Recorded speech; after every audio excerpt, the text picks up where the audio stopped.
अनुभव digital India mission का आधार है। आज जब हम पीछे मुड़कर देखते हैं तो आपको महसूस होता है कि इन 7-8 सालों में डिजिटल इंडिया ने हमारा जीवन कितना आसान बना दिया है। 21वीं सदी में जिनका जन्म हुआ है, जो हमारी युवा पीढ़ी है, जिसका जन्म 21वीं सदी में हुआ है, उनके लिए तो आज डिजिटल लाइफ बहुत कूल लगती है, फैशन स्टेटमेंट लगता है हमको। लेकिन सिर्फ 8-10 साल पहले की स्थितियों को याद कीजिए। बर्थ सर्टिफिकेट लेने के लिए लाइन, बिल जमा करना है तो लाइन, राशन के लिए लाइन, एडमिशन के लिए लाइन, रिजल्ट और सर्टिफिकेट लिए के लिए भी लाइन, बैंकों में लाइन। इतनी सारी लाइनों का समाधान भारत ने ऑनलाइन होकर कर दिया।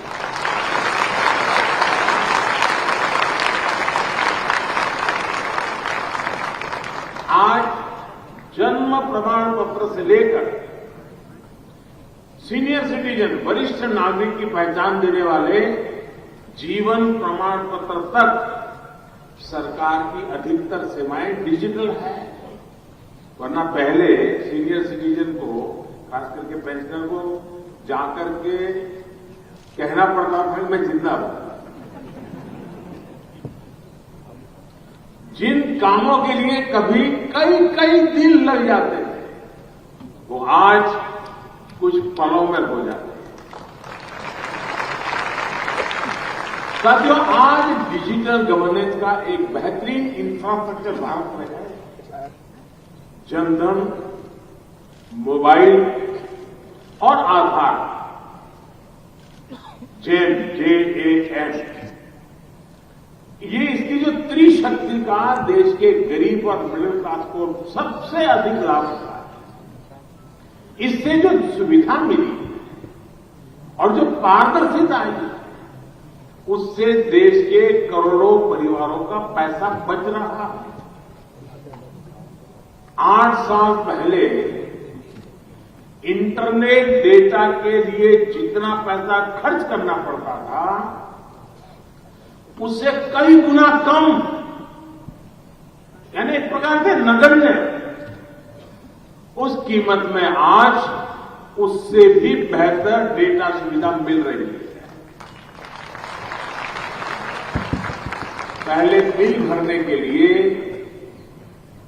कहीं एप्लीकेशन देने के लिए, रिजर्वेशन के लिए, बैंक से जुड़े काम हो, ऐसी हर सेवा के लिए दफ्तरों के चक्कर लगाने पड़ते हैं। रेलवे का आरक्षण करवाना और गांव में रहता हो तो बेचारा है पूरा दिन खपा करके शहर में आता था। 100-150 रुपया बस का किराया खर्चा करता था और फिर लाइन में लगता था रेलवे आरक्षण के। आज वो कॉमन सर्विस सेंटर पे जाता है और वहीं से उसको ये मेरी कॉमन सर्विस में सेवा बहुत दिखती है।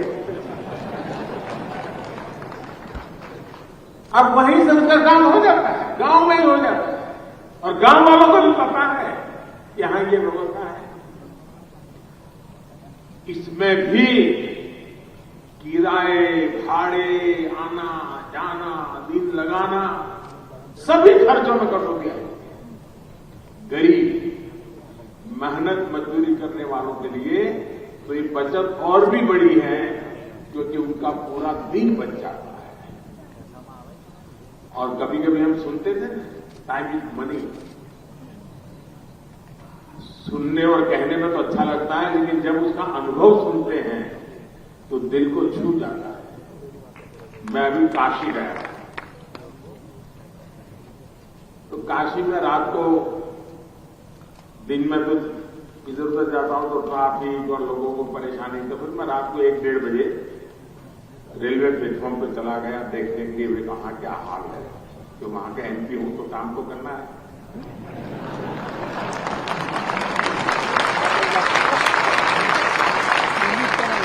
मैं वहां पैसेंजरों से बात कर रहा था, स्टेशन मास्टर से बात कर रहा था, क्योंकि मेरा सरप्राइज विजिट था, कोई बता के तो गया नहीं था।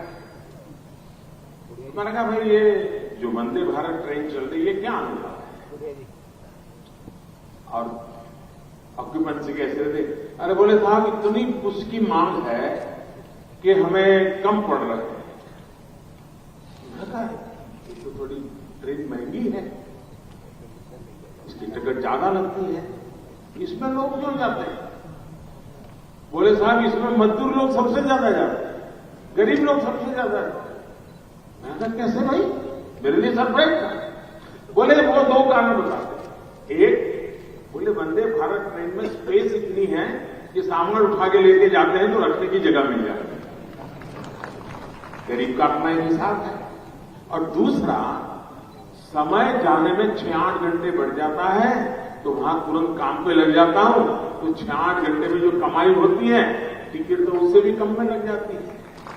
टाइम मनी पैसे गरीब हिसाब लगाता है, बहुत पढ़े लिखे लोगों को इसकी समझ बहुत कम होती है।